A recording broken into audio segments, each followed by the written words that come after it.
Un génie des eaux amoureux de ma grand-mère.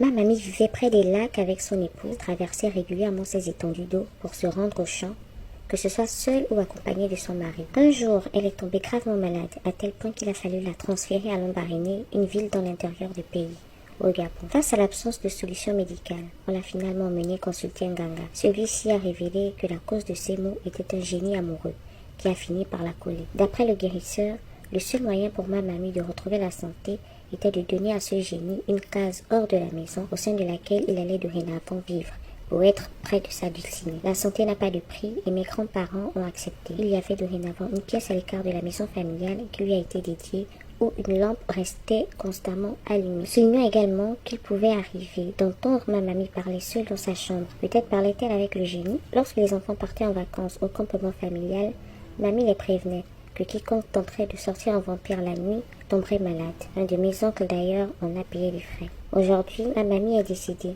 mais le génie est toujours là, tel un vestige dans cette pièce particulière, attendant de choisir la personne qu'il jugera digne de lui succéder. Je rappelle que l'histoire se déroule dans une localité du Gabon. À très bientôt, la conteuse Gabon.